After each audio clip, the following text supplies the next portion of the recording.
friends, and you are my friends, and welcome to your Sunday's Talking Town. It's 2 minutes past 1, and we are here to discuss, obviously, yesterday's 1-0 away defeat to Nottingham Forest. And as always, we can't do it without you wonderful, beautiful people at home. So please, if you're watching, do get active in our live chat. Let us know your thoughts, your opinions, your feelings. I'm going to spend the first sort of half hour of the show looking back at yesterday and discussing that defeat in some detail, and then of course we'll look ahead to Crystal Palace, the upcoming Tuesday night game, and then if you're watching this on post live, so if you're catching up, comment for the algorithm, obviously first and foremost, but you're going to be getting two shows, and you'll find the match preview on your video tab, because I'll split it into two for you, so you've got this show and then you'll have that show to enjoy.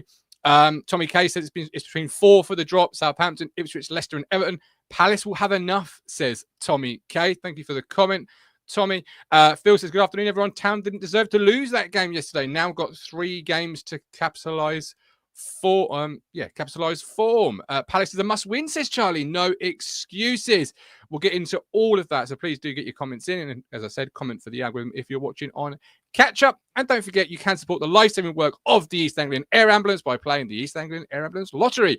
The easiest way to play is online. Sign up now for just £1 a ticket for a chance to win one of 18 weekly prizes. Change the luck. You know, we lost yesterday, so let's change the luck. Prizes range from £50 to £1,000. Players must be age 18 or over. Be gamble aware, and the link is in our description right now. So click it, not this second, because obviously you're watching our beautiful faces. But do click it, do check it out. As I said, over 18s only. Be gamble aware. Right, joining me this afternoon is, of course, Mr. Matthew Phillips, resident Matthew Phillips. How you doing, Matt? You all right? I'm good, thanks. You all right? Yeah, not too bad. Not too bad. Wish I could sleep more. I'm not sleeping a wink at the moment. But you know, that's my problem, not yours. Is this because the Chicago Bears, your beloved Bears, have sacked their head coach? Don't get me started on this, everybody. No, don't get me started on this. No, because I'm clearly maturing in my age, because the man that didn't mind sacking many managers for Ipswich Town, I felt sorry for him a little bit on a human level. It's never nice to be fired. But no, they've been an absolute shit show for a while. It wasn't unexpected, put it that way. No, I just can't sleep. But looking forward to discussing Nottingham Forest. And I thought, as it's Nottingham Forest, who better to join us to make this wonderful double act a trio? Yeah. What is a trio act called? Don't know. Actually. If it was a band, would be like, if it was like vocalists playing guitar, drum and bass, would be a 3-piece. A 3-piece. Okay, yeah. I like it. We'll go from a double act to a 3-piece. So joining us this afternoon is someone we've sadly not seen in a long time. So it's great to have him back on the platform, Mr. Tom James. Tom, welcome back. How are you? Afternoon. I'm very well, thank you. Yeah, how are you both?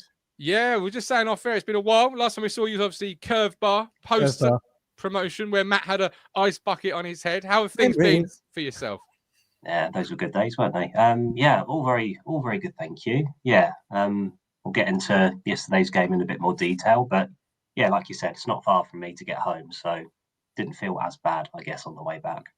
Well, that's true. Phil says the Three Stooges. All right, Phil. That's nice. Cheers. Thanks, fella. We appreciate that.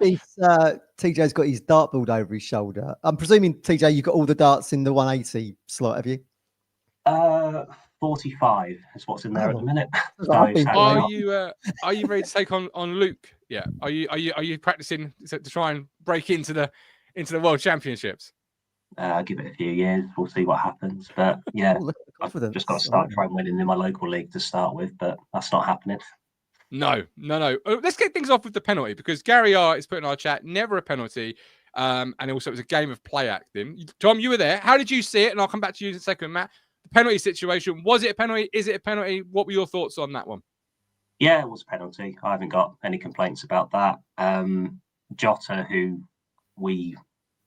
Sammy knocked Jota over, didn't he? He was kind of all over the shop, diving around, being a bit theatrical. But yeah, I thought he milked it for the penalty. But for me, there was enough contact, and didn't really have any complaints when I saw it in the ground. Didn't have any complaints when I saw it back. So it's just one of them. That's the reason we lost the game. So that's a shame. He's a very good player, Jota. I was quite impressed with him yesterday, Matt. I mean, a little bit of theatrical play aside, which is all part of the game these days, and sportsmanship, etc., etc. But how did you see it? How did you see his performance? How did you see how we handled him? How did you see the penalty?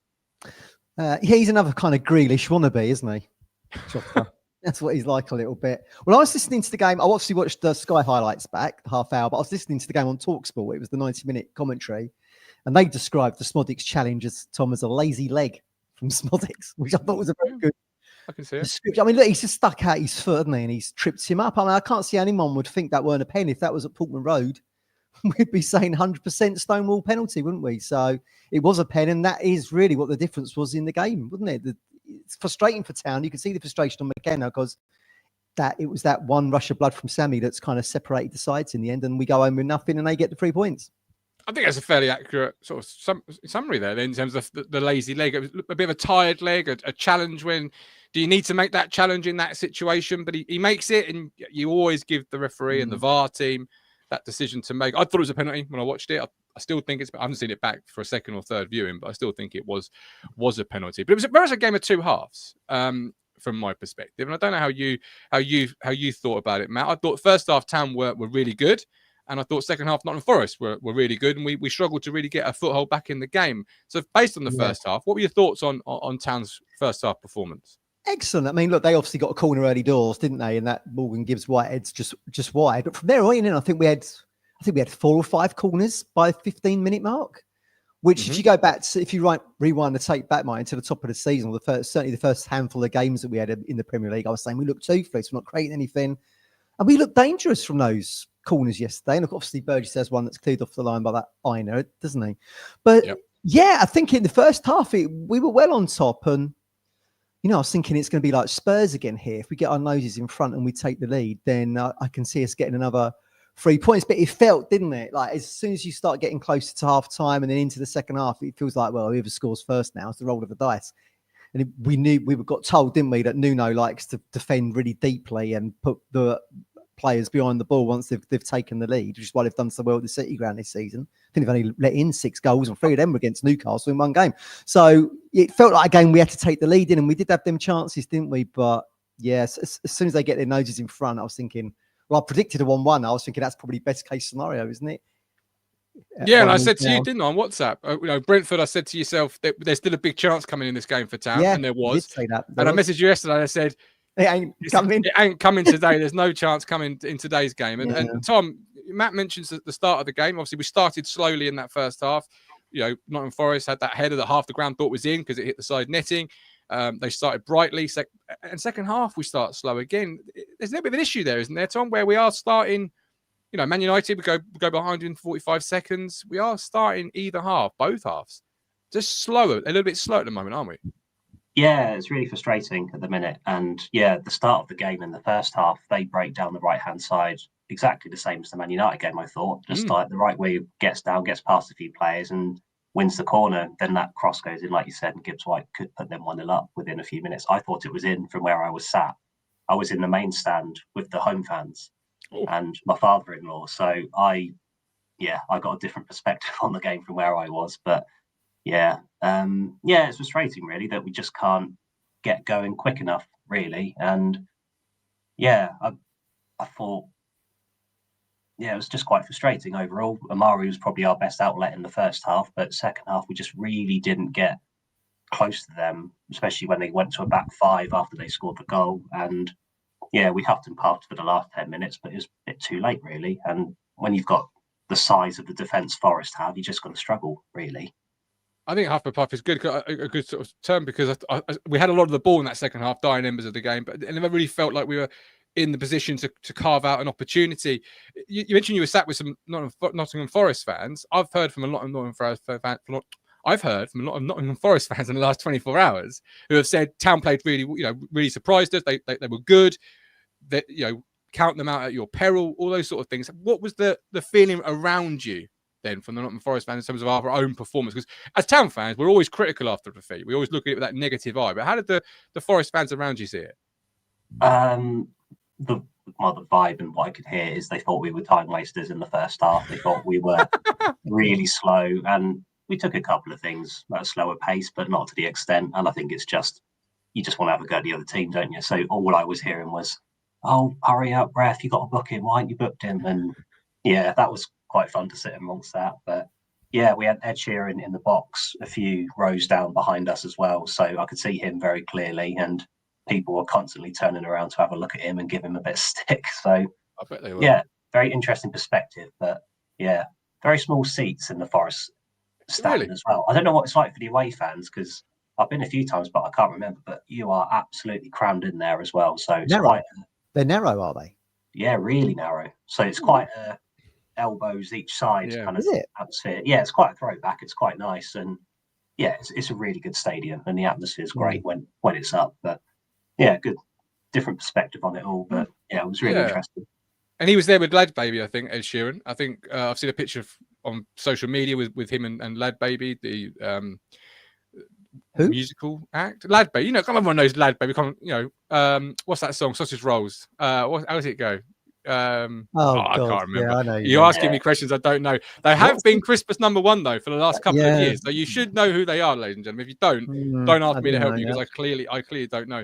But Nottingham Forest, Matt, are a side that are stumbled a little bit, but they were in good form. They started the season well. They've been in the Premier League a couple of years. They don't concede many goals at the City Ground. The City Ground isn't a happy hunting ground for Ipswich. We've already been through that. Last win there was 1999. I was in year 6 of primary school the last time Town won at Nottingham Forest.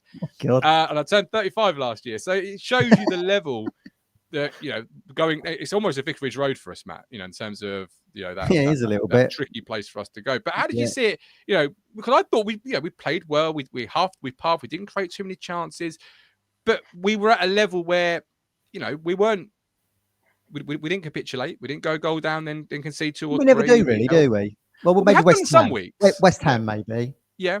Man City. Very true. I'm really Man City's Man City. I'm not counting Man City of anything. That's like a pre-season friendly, in my opinion. You're only playing Man City now. Yeah, and obviously McKenna made a change, didn't he? Chaplin came in, Wes dropped to the bench, and Mari went to the right. How did you see that sort of change? Because I thought I'm a big fan of Connor Chaplin. I said on Wednesday's show I'd play him. We called that, didn't we? We did. We called it. We did. Are we picking the team? Is McKenna just tuning in? And he needs to be. Well, I don't think he is, but I think he needs to be. But it's a good change. I thought Connor did well. I thought he was really tricky in those number 10 area where he got the ball, we received it, he turned, tight control. Yes, he did. He did. They all. I agree with what you said earlier, TJ. Like Hutchinson was really good in the first half, and we had a very good first half spell, like we say. I mean, 5 corners in the first 15, fantastic. Shows you're on the front foot. Problem is in the second half, then everyone gets contained, don't they? They don't help. We concede on, what was it, the 49th, 50th minute for the penalty. That made the remaining 40 minutes very difficult for us. Yeah, I mean, look, Chaplin had a chance in the first half, didn't he? Amari has the shot, probably our best chance of the game, maybe other than the Burgess header that's cleared off the line. So Hutchinson has the shot, the keeper parries it out into the middle, and of course Connor's there for potentially a tap in. I mean, it was two or three Forest players around him, but Delap always got his nose for goal, just kind of, as McKenna says, intentionally takes it off Connor's toes, unfortunately. But chances were few and far between, though, weren't they? I mean, they're the 2 best chances here in a 1-0 game that Forest scored with a penalty. But the problem we've got, I think, is they contained us too easily at 1-0 for the remaining 40 minutes of the game. Like you say, Martin, you've texted me and gone, don't know like we're going to score here. We're putting the Brentford game, we were watching this and thinking we could definitely get back in this. It just didn't have that. It just didn't have that vibe yesterday, and they contained us too easily. And I think one of the reasons for that is the lack of options we've now got from the bench.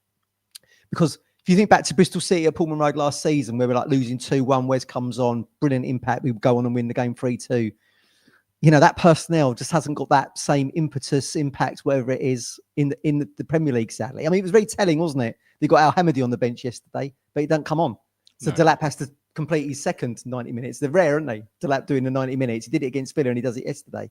So it just shows you really what probably McKenna's thinking of our replacement striking options. Because you brought Broadhead on into the 9, maybe. He's not had any Premier League minutes still yesterday. So I just feel like the bench lets us down a little bit. This is where you think Clarke could have come in on the left-hand side there, comes on for Smodics. Is this where he can make an impact, gets back in the game, steal us a point? Bit of a tame shot in the second half, straight at the keeper. That's kind of like, that's my worry for the season, without wanting to sound negative. I think points away from home are going to be difficult. 3 points away from home is going to be difficult for us. We've managed to put it out of the fire at Spurs, but we just couldn't do it yesterday. We couldn't even get the point yesterday, which is a shame for us. That depth is starting to be a little bit exposed, I suppose, with the injuries, etc. Tom, you've got Jack Clarke conversation happening in the chat on social media. You've obviously Broadhead coming on for his first few minutes. Plan A for Nottingham Forest really worked, didn't it? they really contained us. You know, as STST says here, Leif Davis very quiet. We kept playing down the right when Leif was in yards of space. So when plan A doesn't work, that plan B now is starting to maybe be a bit exposed, and there's lack of options, as Matt is saying, from the bench. Would you go along with that?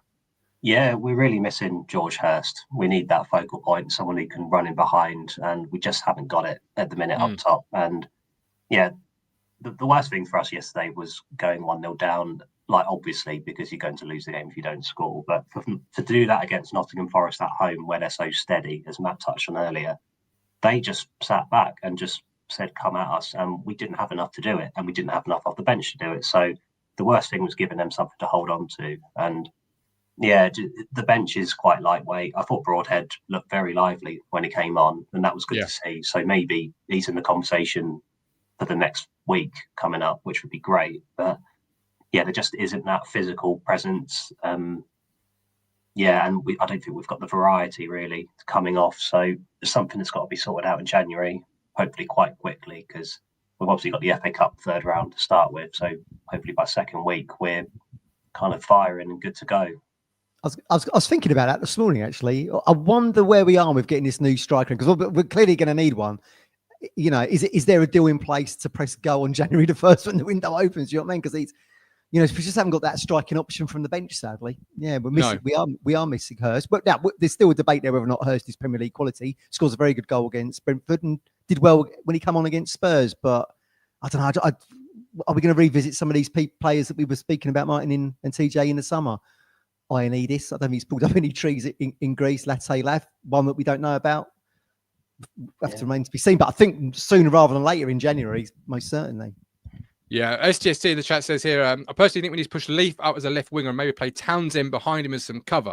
Take Leif's defensive responsibilities away slightly and allow him to be more creative. I can't really see that happening though, Tom. You know, with players like Jack Clarke, Nathan Broadhead in the squad, you know, Leif's our left back, a more modern left back than perhaps Townsend, who is a more conventional. I mean, we're not seeing him that much, to be fair, so I can't say that with all honesty. But Jack Clarke conversation, you know, happening around the internet. What are your thoughts on Jack Clarke? Because when we signed him, Tom, massive fan of his. I was really excited, and I just feel at the moment it's a really unfair picture to be painting of him, because the minutes he's getting are not substantial. But when he is getting minutes, he's had opportunities like Leicester, where we go a man down, the whole game plan goes out of the window. You turn from an attacking player to more a consolidating player. And yesterday, again, Forest, you know, very defensive, 1-0 up, lack of space. And a player like Jack Clarke, I feel, needs a little bit of space to operate. But how did you see his performance and so far his town career? Yeah, it's really difficult for him being kind of the guy at Sunderland, and like they basically built the team around him. So he was always getting the ball, always having chances. And now he's come into this system where it kind of alternates a bit. And Leif will probably see more than the person playing on the left, or the left 10. Leif will probably still see more of the ball than them. So kind of that ability is kind of diminished a bit. And he's trying to get his shots away, but he's just, once he gets one going, we just got to hope that that's going to be the catalyst for him to really kick off, because he does look a little bit lightweight, a little bit low on confidence, I would say, but it's kind of understandable. And yeah, he's not really stepped up to the level just yet. I think that there is a player in there. I think we all know that, but it's just whether it's going to be quick enough for what we need. And now we've got Broadhead back fit. Does he come in on the left side as the left 10? And that's an option for us, which I'd quite like to see, to be honest, if he can make the impact he did off the bench. But yeah, I think we did think he would be firing coming up to this league, given his form for Sunderland, but it just hasn't really clicked yet. And I think a lack of minutes, Matt, is a factor in that. But equally, I think a big word, what Tom just said there, or the key word I'm going to pull out, is confidence. You know, if Delap is, for me, an emotive player, an emotional player, where he needs that hustle and bustle, that passion in the game to get himself going, I think Jack Clarke is a confidence player, and he needs that moment to come good for him, whether it be off his backside, off his shin, takes 3 deflections and goes in, whatever it might be. There's just something to spark that confidence and get him going, because he was and is a good player, and he's got great abilities, was a big player at Sunderland, as Tom just said. And I feel he's a confidence man, whereas, you know, Delap is an emotive man, and he needs that passion. Yeah. I think flair players are always like that a little bit, aren't they? He's got that, like, he's got the big shorts, he's got that old school winger style vibe to him. I mean, look, certainly he's playing a slightly different role, I think, for Town, in that the Sunderland fans said at the Stadium of Light, he was always on the touchline, whereupon he's slightly more inverted, isn't he? He's a little bit more centrally in that free when he's got involved. I mean, I suppose, Tom, you could probably, I think you're right. I think you could probably sum his town career up by that miss against Everton when Wes puts the cross in. He's on the penalty spot. All he's got to do is either side the keeper, and it sails into the North Stand, doesn't it? So that probably sums it up for him at the moment. And he will know this as well as anybody else. So listen, if he starts firing, then Ipswich can have a good season, I think. So we want these lads to come into the side and do well. Ditto Broadhead. Broadhead's almost like a new signing to us now. I mean, we're not that far removed from when he wasn't playing. We were going, oh, bloody hell, what are we going to do? And now, out of sight, out of mind, out on the periphery of the squad. But as Tom says, he looked lively yesterday. He comes in. Maybe he's going to play a part against Palace, against Bournemouth, Wolves after that. We'll see, but it could almost be like a new signing for us. I mean, let's not forget how good he was when he first signed for us. The free kick against Sheffield Wednesday, which kind of saved the season a little bit, I think, and was the start of the catalyst for promotion, wasn't it? So maybe he can come into the side Broadhead and start spearheading us towards safety. That's what I'd like to see. Fingers crossed. He says Jack Clarke needs a few starts. He looked great against Aston Villa. And assist. Paul says he did. You're right. Yeah. Nice little assist as well in that Aston Villa game. Paul P, going to be hard persuading the Liverpool player when he's coming in January if we're still in the bottom three, which might mean it's a loan. If you are going to be, find it difficult to persuade a permanent signing as it was. But we'll see. SGC also says Hurst is a great player. Who knows if we could have brought him on. But he's injured. STST. I don't quite understand that comment, but we'll air it anyway. Speaking of injuries, we can't obviously talk about the game without talking about a possible big one. Having lost him already and realised the impact he brings to the 11. Yeah. Axel, Tom, yesterday again. Let's talk about his performance first before the possible injury that means he's missing time. I thought he was really good yesterday. Axel just doesn't get beat, does he? Yeah, he's so dependable, isn't he? I think, was it Tottenham and Man United, he didn't get dribbled past once in either game. So, yeah, he's so consistent for us, and he's got that experience that we need. And, yeah, it'll be a loss for us. I think it's a hamstring, I've heard. So, that, I don't know, that could be into the new year, sadly. And that would be quite a big loss, given we've got 6 games left until January. So, yeah, we're a little bit thin on the ground, aren't we? We are a little bit thin on the ground. We've got an options at right back, which obviously we'll cover in our Palace preview in the second half of the show, Matt. But he is a really big player for us. And in the summer, if you'd sort of gone through players that are going to be big players for you, I'm not sure many Town fans would have put him inside their top 5. But he's shown he's really an important part of our success at this level and an important part of how we're going to play. As Tom says, he just doesn't get beaten. Even on a booking, he was still unbeatable, and he's controlled so many top flight wingers, and he's showing himself to be the best defender at this football club. It's another blow, isn't it? But I mean, look, this is the problem with Twanzebe. Injuries. That's why he's not at Man United anymore. They let him go because he was injured too often for them, which is why we picked him up as a free agent. So that's always going to be a bit of a bugbear of his career, I think. I mean, he's probably too good for us in all reality. He should be probably playing in a top 8 side, top 8 Premier League side. But the downside of that is the injuries. And yeah, I mean, Tom's right. You get a hamstring. Look how long Hurst was out when he got that hamstring injury against Leicester on Boxing Day last season. We didn't see him again until April. So hopefully Johnson comes back. I mean, I think he was on the periphery of the team yesterday. Is Harry Clarke good enough to play right back in the Premier League? Don't know. I mean, look, the cameo he had against Brentford was very lively. When it ends up getting sent off, but he did okay in that game, I suppose. He looked all right when he came on against Everton. I think we've got to just hope Johnson comes back in there and does the job for us and can stay fit. It's an issue, isn't it? People dropping like flies on these injuries. Certainly when you've just got Twanzebe back after the thumb injury and then he goes down yesterday. So, but he's a very good player, and I think probably he should be playing for a better club than Ipswich in reality. But the injuries are always going to be lurking in the background, sadly, for him. There is no better club than Ipswich, Matthew Phillips. What are you talking about? Wash your mouth out. Well, of course, but just in terms of Premier League longevity, trophies, that kind honours, that kind of stuff. Have you not heard the song? We're the greatest football team the world's ever seen. What are you talking about? We sing it with all our hearts. It's got to be true. I haven't got to do a segue here where I normally would, because AD Crouches in the chat has done it for me. He says, talking of injuries, don't forget Stowmarket Osteopaths. That's right. Don't live life in pain. Give Freddie a call at Stowmarket Osteopaths. Call 01449 613 633. Freddie's the governor there. Tell him the Gov at Talking Town has sent you. I go myself, and I really quite enjoy it. So check it out, Stowmarket Osteopaths. Before I bring in Phil and we've got Frank, let's talk about Muric, which I feel like we've been talking about Muric more or less every single week, Tom. Not always for good reasons in our chat, but I want to highlight him today because I thought yesterday he claimed everything, he held everything, and that double save, oh, it's beautiful. How did you make Muric's performance out? Yeah, it was him or Kai Eustace, the man of the match for me. I thought the pair of them were really good. But yeah, really happy with Muric. He commanded his box really well. Yeah, I think aside from maybe one flap in the box, can't remember when it was, he was solid, really good saves. And yeah, he seems a little bit more settled. So touch wood, that stays and he hasn't got another wreck in him. But yeah, speaking to a few Forest fans before the game, they remember the 2 games he played for them, and they said, "Oh my word, you can't believe you've got him." And they were not very kind about him. And I said, "No, he has got a few wrecks in him, but he'll come good." So yeah, really happy.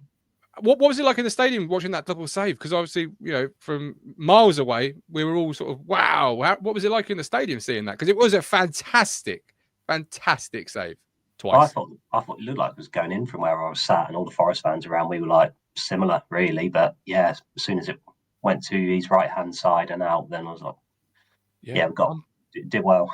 It was unbelievable, Matt. Really was. As I said in yesterday's post-game show, the agility, the way that you can, twist your body, because he's going down one direction, he's got to move it back to another direction. And in terms of his, that save as well, I want your thoughts on it, but also his ability yesterday to come and claim crosses. With Chris Wood up front, I always felt going into the game, crosses were going to be a big thing. Could we stop the cross? Could we handle the cross? And yesterday, you could see his mind was made up early. He was coming for everything. And except for one incident, as sort of Tom says there, he got everything. And how good is that as a back four when you've got a keeper that's so commanding that takes that pressure off? Yeah, because they probably haven't been thinking that all through the season, as Tom says, with the Ricks and everything. I mean, the noise has gone quiet now, hasn't it, around him? He's had 3 good games now, going back from Leicester, Spurs, United, and yesterday.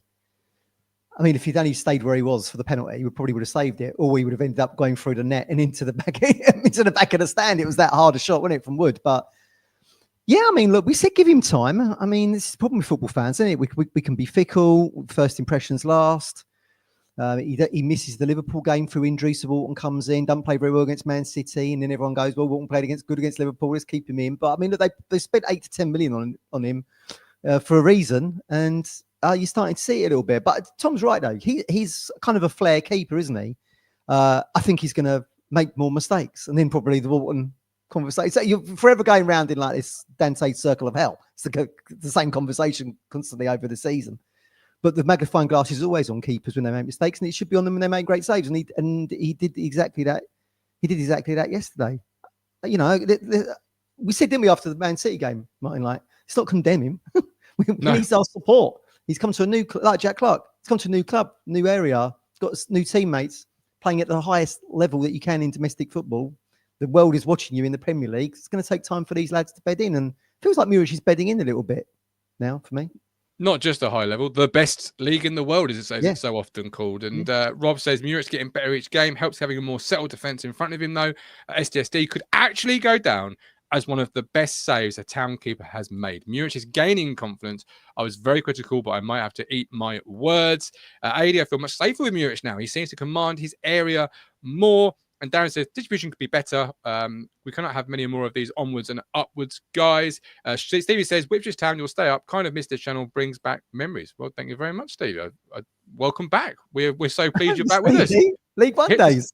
Hit the subscribe button, Stevie. Stay, come for the chat and stay for the chat, I guess. All right, before I bring, actually, I'll go and do it now. I'll bring in optimistic Phil. He's optimistic Phil today. Phil, are you optimistic? That's the question. Yes, I am optimistic. Sorry about the Three Stooges bit. Don't mean that whatsoever. No, it's all right. We'll take it in good jest. Just very quickly, I've got 2 or 3 quick points to make.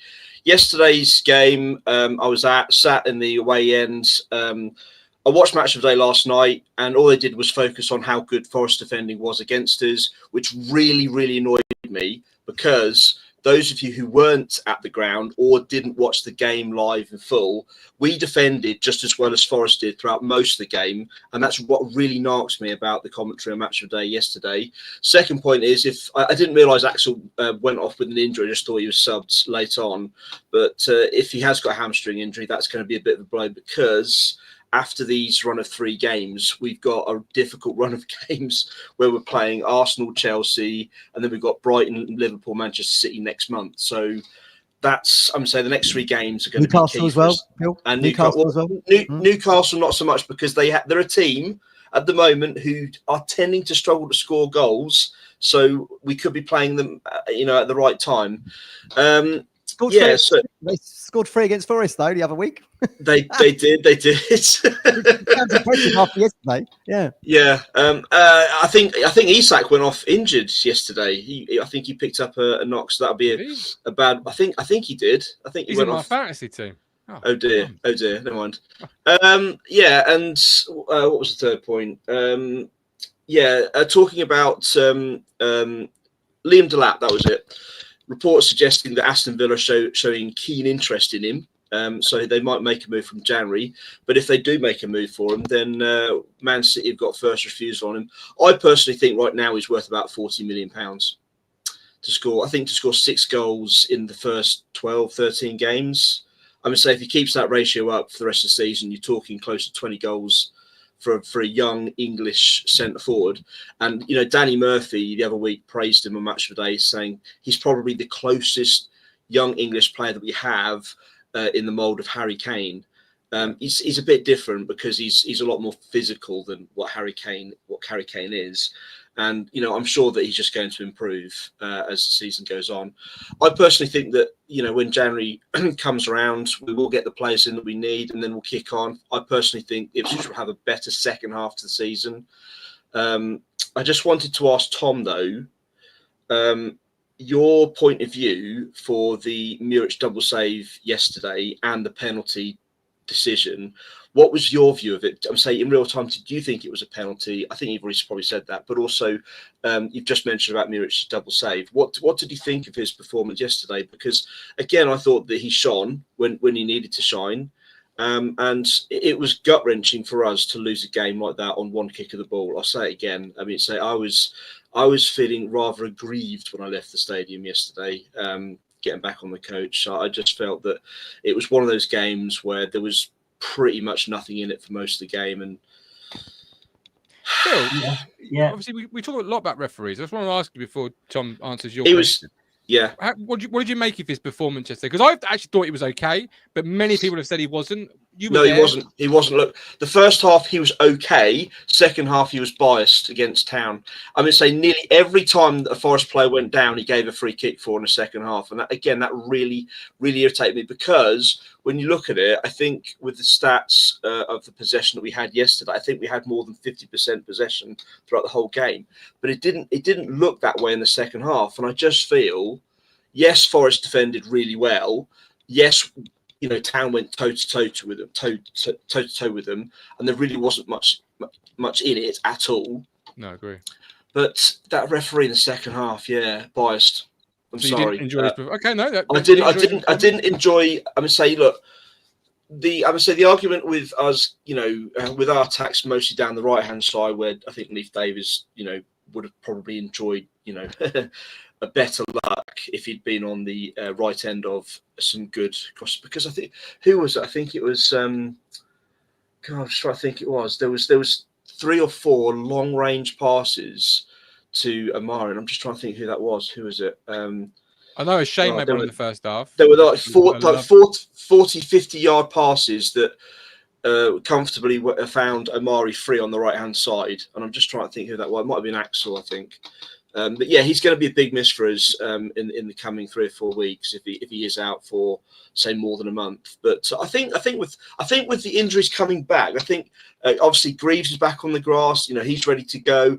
I think Johnson and Phillips should be very close, because I think they picked up a couple of knocks themselves. But I think if Johnson is fit for Tuesday night, I think he could double up with Johnson and Clarke on that right-hand side, even though I know Clarke hasn't had many Premier League minutes and he was very unfortunate. I thought he was very unfortunate to get sent off against Brentford. You I think, and also, I'm going to say it at this time of season, we are probably at least 3 points, should be 3 points better off than what we are at the moment. We should have won against Leicester, obviously, but that Brentford game, and I was saying it to one or two of the guys that I met at the ground yesterday, the partnership between Morsey, Kayus and Phillips in the midfield, we think that the partnership with Morsey and Kayus works very well. We think the partnership with Kayus and Phillips works very well, probably a bit better than what Morsey and Kayus do usually in the midfield. But Morsey and Phillips, not so much, because they are two very similar players, and I think they do try to do most of the same work, which I guess doesn't gel quite as well. But Kayus, his performances have been very good. Again, whenever I've seen him play, he's at least a 7 out of 10 every game that I've seen him play so far this season for me.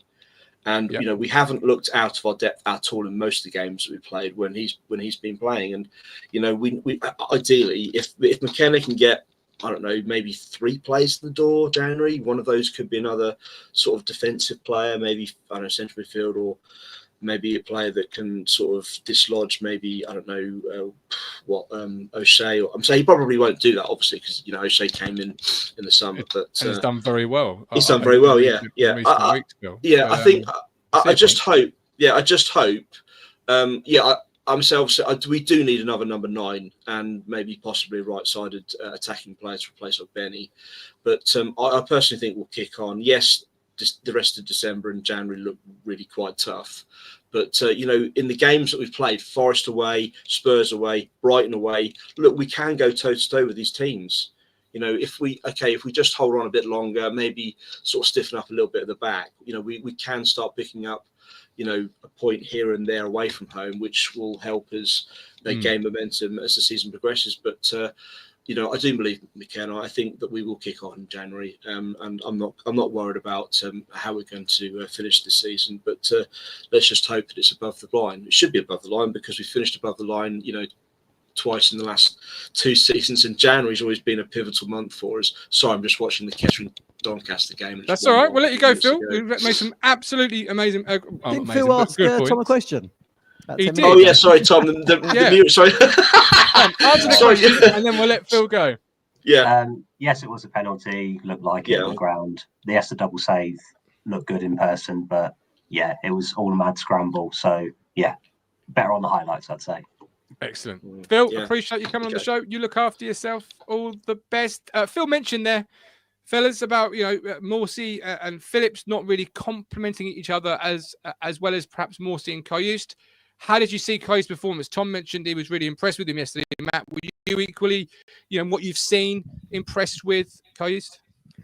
Yeah, I think certainly. I think first half him and Morsey were good yesterday, and certainly on TalkSport they were saying how much Gibbs White was kind of anonymous in the game, and maybe they should move him out to the left, bring Hudson-Odoi in there, because primarily Morsey was doing such a good job in that role, and that kind of filtered away, didn't it, in the second half, I suppose. I mean, we've kind of gone through the combinations of the midfield, haven't we, in other shows? Yeah, I'd agree with that. I do feel there's more energy in the Morsey-Kayust combination. What do you think, Tom? Yeah, it's the partnership for me at the minute. Agreed. Kayust was so good yesterday, letting the ball run across his body and making that space, driving up the pitch. Yeah. And I think Morsey seems to benefit from that. He's kind of, they give each other the space to kind of do their own thing. Yeah. Morsey can turn on the sixpence and start driving forwards and getting out of tight spots. And yeah, Kayust's range of passing has been really impressive as well. I think Phil touched on some of these balls going across the pitch, like diagonals. Kayust was doing a few of them yesterday, and we know Phillips can pick a pass as well, but it's good to just have that ability in someone who's definitely more in form. So I'd stick with what we've got. Yeah, and we'll discuss that when we look at the Palace game, because Phillips obviously on the periphery. Is he going to come back in? We'll discuss that in more detail very shortly. Before we do, let's bring Frank in to complete the lineup for today's show. Frank, welcome in. What is your feeling, opinion, and points this afternoon? Hi, everybody. Well, I just thought we'd start with a feel-good factor because I think we all need it. So here we go. Blue is the colour, Ipswich is the name, we are the best team, ever play the game. There we go. I just thought we all needed that. I think that, yeah, I mean, internet signal aside, I thought it was absolutely brilliant. Your internet sort of didn't enjoy what you did there, but we thoroughly did, Frank. What else have you got for us this afternoon? Yeah, I've got rid of that now. Yeah, I just thought that we all needed a bit of a lift. I agree. Getting on to the game yesterday, which I watched, Sammy Smodics, I wasn't there, obviously. The good and the bad in many ways, because we're critical maybe of him giving the penalty away. I don't think any dispute about that. Well, maybe Phil is, possibly. But if you're there and you see it from a different understandable. But we can't forget the fact that in the first half, he from giving the goal away, because he cleared a shot off the line. It was basically, it may have hit the post, but great. It was a great bit of defending from him. So he probably thought he was good at the job. Later on, which backfired a little bit. The selfish inclinations of Liam Delap, Martin, you love Liam Delap, and I have come to appreciate him massively.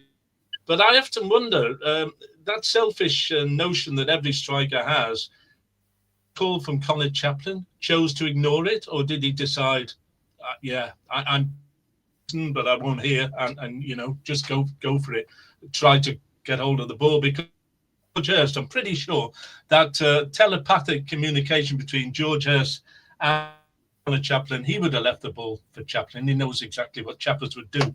So that was disappointing. Talking about the good, the bad, and the ugly, we can refer to Cam Burgess as well.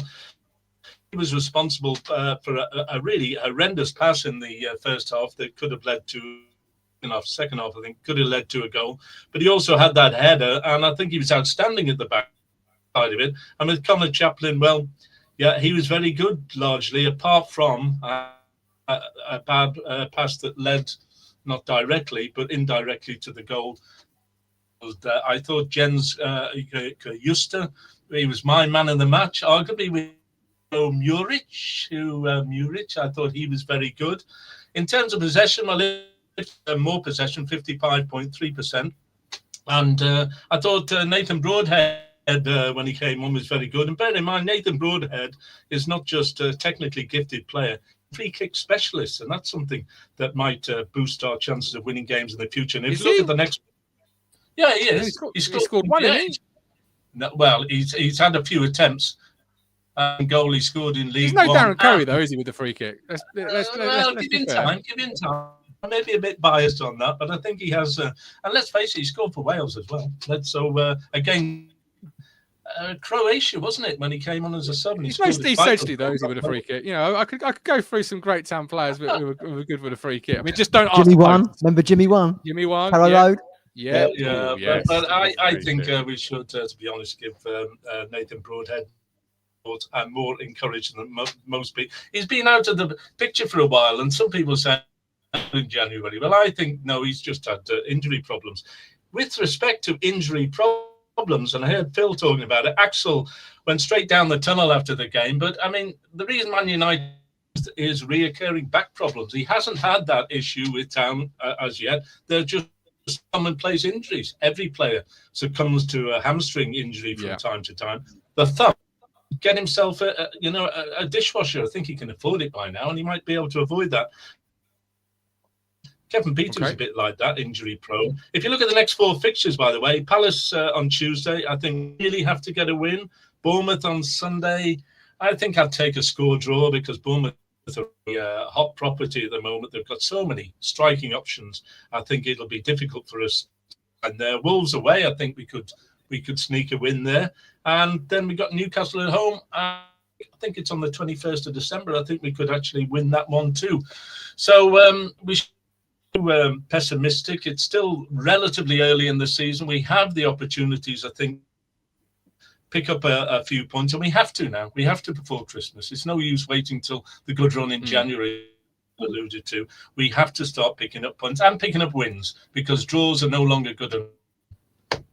Yeah. Agreed? All right, Frank, appreciate you coming on. Your internet has not been the best friend of ours today, but I really do appreciate what you've said this afternoon. It's really good points. So thank you ever so much. I hope you are doing well, and look after yourself. All right. Thank you. All the best, Frank. All the best, mate. Yeah, it was his internet, right? It wasn't my computer. Everyone else was.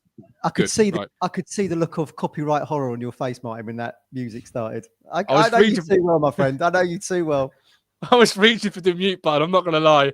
And then thankfully it cut out. And I was like, I don't have to.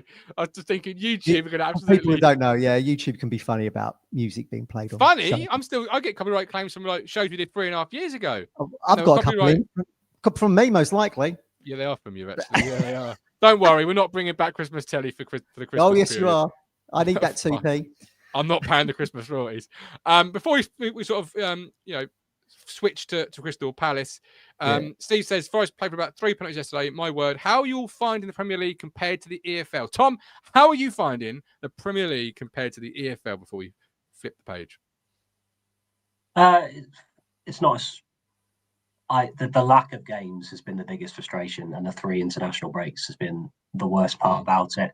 I'm enjoying where we are and how we've got here. I think the journey's been so far better than the destination, but I'm really just happy and proud to see some of these League One players that we've followed for 2.5 years make this step up and give it a good go in the main. And yeah, the Championship is one of the best leagues in the world, in my opinion. I love it. I love how frequent it is. I love how bonkers it is, to quote Mick McCarthy. But I think it's great. And I think if we are back there, then we'll have a good time. But at the minute, I think really enjoying it.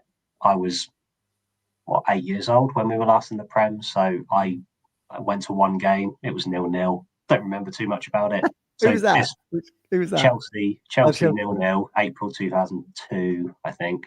That's the first game my mum and dad took me and my brother to, and by all accounts, I think Darren Beck missed a penalty for us. And so might have been Darren, might have been Marcus, I can't remember. Did Chelsea still have the Autoglass sponsors?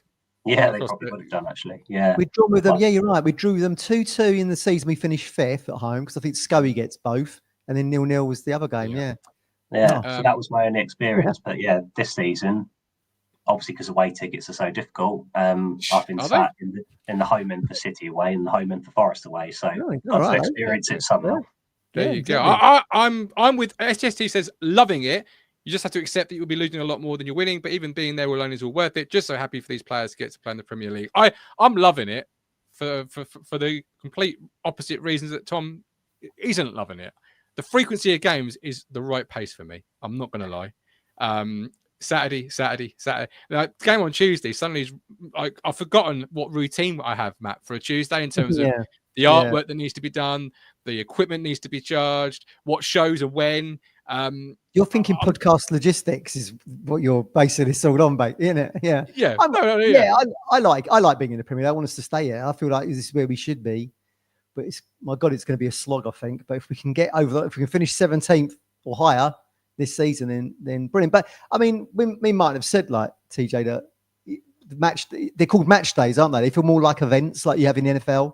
It's like match day 2, 3, whatever.